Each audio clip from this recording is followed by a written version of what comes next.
So, kumusta mga ka-PR TV? Magandang araw sa inyong lahat. Hindi kami nakapag-rides ngayon. So, mag-unbox na lang tayo ng bago nating crank, yung Evo 2. So, madali lang to kasi sinasamantala ko dahil hindi pa maingay dito sa kapitbahay. Mamaya kapag gising yung mga bata, may ingay na. Tsaka magpapatugtog yung mga kapitbahay. Yan, tulad yan, may sumisigaw. Naglalako. Kaya, mabilis lang to. Kahapon pa sana to eh. Kaso, maingay dito sa kapitbahay, hindi ako makapag-unbox. Tulad nun. Sumisigaw din naman. So, madali lang to. Bibilisan lang natin pag-unbox natin ng crank natin. So, umpisa na natin at samantalahin natin hanggang hindi pa maingay. Mamaya maingay na yung mga kapitbahay. Mga bata, ayan, may mga tricycle na dumadaan.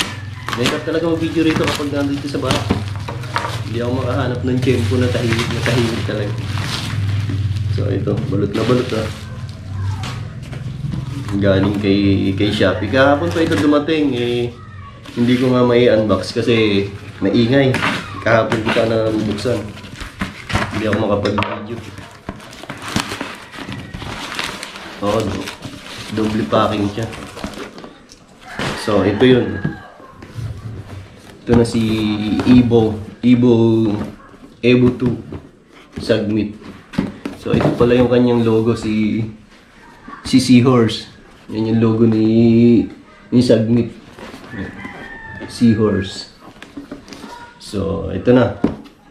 Ito na yung ating crank na Evo 2. Kasi yung crank ko sana dito sa bubuuin ko, nailagay ko na doon sa luma kong bike. Kaya kumuha ulit ako ng bago para dito sa Sagmit natin na Miami 2.0.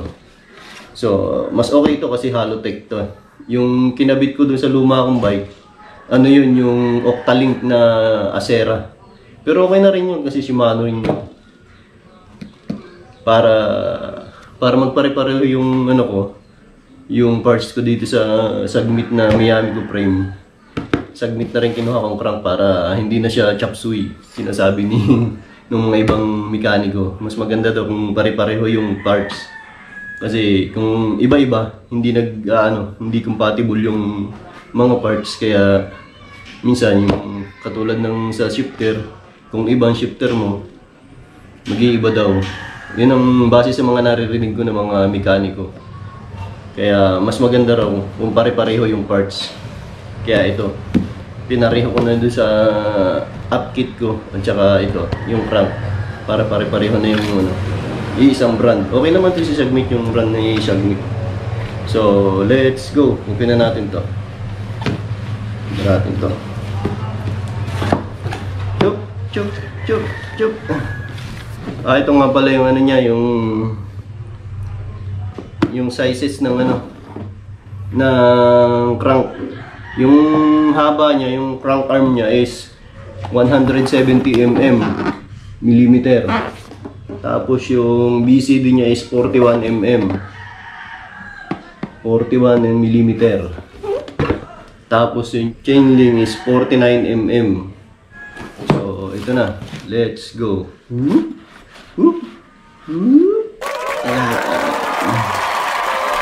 Tcharan! Ito na si crank natin na si Sagmit. Ilabas mo na natin. Ito, panlock ito.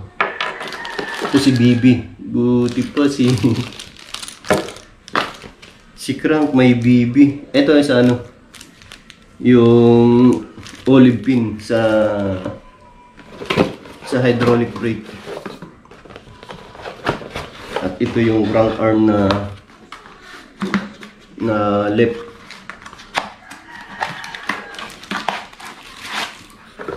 Baba muna natin. Napawisan ako. So, ito na. Ang gaang lang, oh. Ang ganda. 170 mm ito ang sukat nito, ang haba. Ayan. Ang ganda ng printed siya, hindi siya embossed. Naka-print talaga yung niya. Yung brand, yung tatak. Parang sa NX. Ganda. Ito yung Evo 2.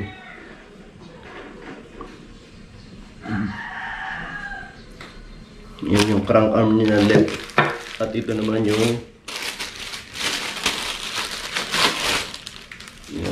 Ito nga pala yan, removable. Kung gusto mong magpalit ng chainring, nasa sa iyo kung anong gusto mong mas maganda sa iyo.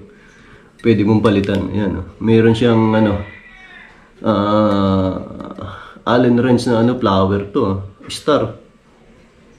Pero pwede naman to, pwedeng mapalitan to. Kung gusto mo ng ibang chainring, kung gusto mong mas maganda yung choices mo, pwede mo siyang palitan. Tayo may ang kinuha ko ay 36 teeth. Narrow wide nga pala ito. Yung matulis at saka yung hindi masyado matulis, para hindi tayo laglagan ng kadena. Yan. Kasi magwa 1 by tayo, 1 by 12. Pang 1 by 12 to 36. So narrow wide na tayo. Yung narrow at saka yung wide. Ayan. Para iwas laglag kadena. So ayan si Evo 2. Ganda ng pagka-print. Hindi mo masasalat talaga ang pintura siya, So ayan lang mga ka-PRTV, ayan. Ang sukat ng arm nito is 170 mm. 170 mm.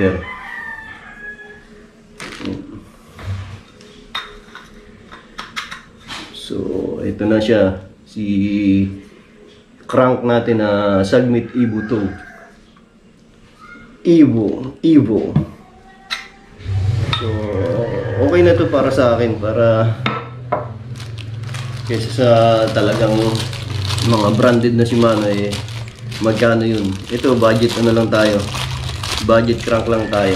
So, ito si BB. Buti pa si bottom brand. Buti pa si crank may BB. Ito si BB.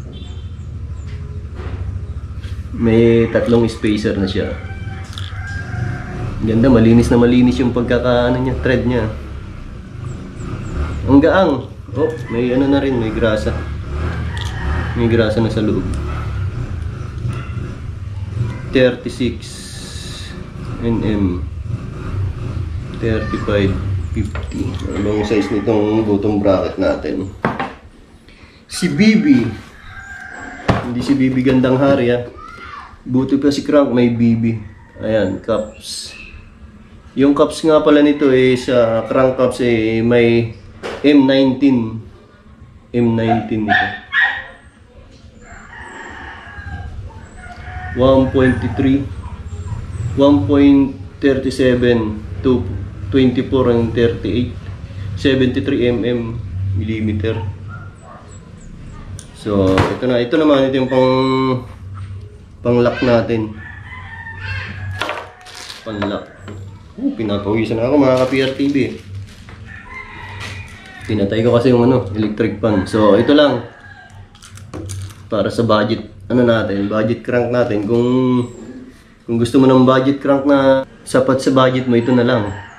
Talaga pang budget crank lang. Hindi naman na maaabot ito ng 2,000. Kasi dati ito mga 2.2, 2.3, 2.5, 2.7. Ngayon mababa na, wala na sa 2,000 ito.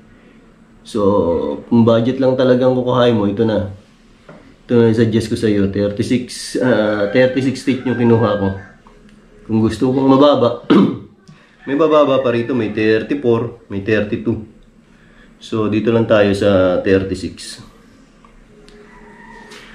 Pwede siyang palitan, kung gusto mong palitan. Kasi may Allen wrench. Kung may gusto ka pang choice, kung may choice ka pa na chainring na gusto mong ipalit dito, nasa sa'yo yun, pwede naman. Removable siya. So, titimbangin natin ngayon siya kung anong timbang niya. Timbangin natin lahat-lahat.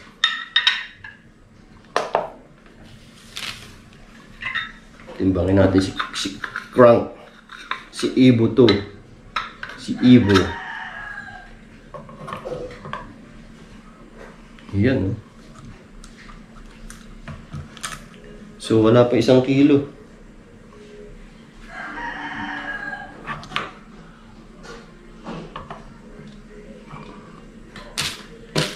Tingnan natin. Pakita ko sa inyo.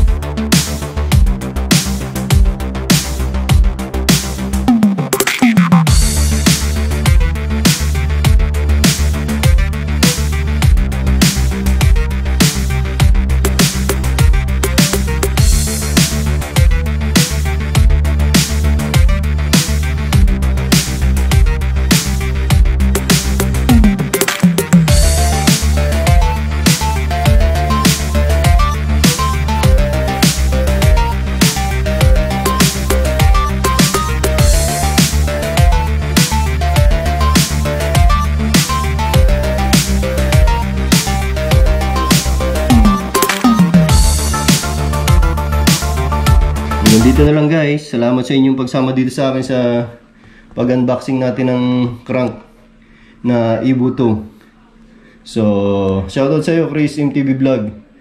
At kay Barry, kay Noel Masaganda, yung nakakasama natin sa biyahe lagi. Si Eddie Boy. Si Eddie Boy, may-ari ng Senas dyan sa barbershop. Dyan sa may Talulong. So, shoutout sa inyo, Kuya Mike, si Kuya Eli, si Joed, at saka si Ian. Pati na rin kay Dondon, kay Judel Flores, kay Jeff Uranza. Shoutout sa inyo lahat, yung mga kasama natin sa pagtitipa dyan sa lagi natin nakakasama. So, hanggang dito na lang guys. Thank you for watching. No more word to say. Paalam. Bye-bye.